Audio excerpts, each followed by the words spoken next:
आप colonel Sophia की बात करते हैं तो कल तक जो मुसलमान महिलाओं को माल गनीमत यानी लूट का माल बता रहा था, शैतान बेअक्ल बेईमान बता रहा था, उससे पर्दा करवा रहा था, तलाक बोलकर घर से निकाल रहा था, हलाल करवा रहा था, एकाएक वो अब कर्नल सोफिया पर गर्व कर रहा है। इस नियोग की गंदी नस्ल को मैं इसकी औकात बता दूं, जिसको ये नहीं पता इसकी माँ ने किस किस के साथ नियोग करके इस नियोग पुत्र को पैदा किया। मनुस्मृति के श्लोक 9.14 में कहा गया है, स्त्रियां स्वभाव से ही वफादार नहीं होती हैं, अर्थात इन पर भरोसा नहीं करना चाहिए।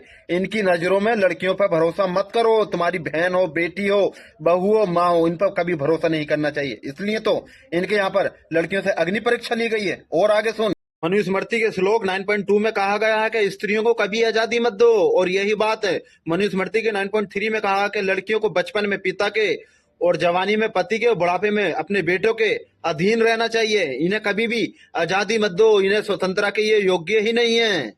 मनुस्मृति के श्लोक 5:154 में कहा गया, अगर पति में कोई गुण ना हो, चरित्रहीन हो, कैरेक्टर लेस हो, कोई भी अच्छाई ना हो, फिर भी लड़की को चाहिए कि वो अपने पति को देवता के रूप में पूजे। मतलब अगर शराबी है, जुआरी है, मारता है, पीटता है, फिर भी लड़की का धर्म है कि वो अपने पति को देवता के रूप में पूजे। और उस लड़की को पूजना ही पड़ेगा, क्योंकि तुम्हारे यहाँ डिवोर्स का सिस्टम ही नहीं है, ताकि लड़की डिवोर्स लेके अपनी जिंदगी बचा सके। ये तुम्हारी खूबसूरती है।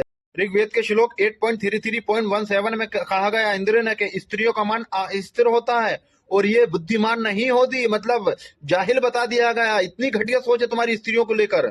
भगवत गीता के अध्याय 9 श्लोक 32 में कहा गया है, जो लोग पाप योनि से जन्म लेते हैं, कौन? स्त्री, शूद्र, वैश्य, अगर वो श्री कृष्ण जी की भक्ति करेंगे तो परम गति को प्राप्त हो जाएंगे। और तू साला नियोग पुत्र चला हमें ज्ञान देना। और बाकी नारी शुद्धिकरण, देवदासी प्रथा और औरतों का बदन ढकने पर टैक्स लेना, और सबसे खूबसूरत रस्म नियोग, जिसमें एक लड़की को बिना शादी के गैर मर्दों के साथ सुहागरात मनाकर बच्चा पैदा करना पड़ता है, जैसे तेरी माँ ने तुझे पैदा किया है। और साले जाहिल, तू हमें चला है ज्ञान देने औरतों के हक के बारे में। अगर मैंने तेरी सारी डिटेल बता दी तो तू अफसोस करेगा कि तू पैदा हुआ कहाँ। और सुन, जिस बुरके वाली पे तू ज्ञान दे रहा था ना, दुनिया की पहली यूनिवर्सिटी उस बुरके वाली नहीं बनाई थी, जिसमें आज लड़कियां पढ़ लिख कर प्राउड फील करती हैं। और तेरे धर्म की लड़कियों को अगर पढ़ने लिखने का हक किसी ने दिया है तो वो सिर्फ और सिर्फ एक बंदे की वजह से। उस लेजेंड का नाम है डॉक्टर भीमराव अंबेडकर। इस्लाम ने मुस्लिम लड़की हो या लड़का हो, सब पे एजुकेशन को कंपलसरी कर दिया। तेरा यहाँ नहीं कि औरतों को कभी आजादी मत दो, औरतों की बुद्धि कम होती है, औरतें भरोसे के लायक ही नहीं होती हैं। समझा जाहिल?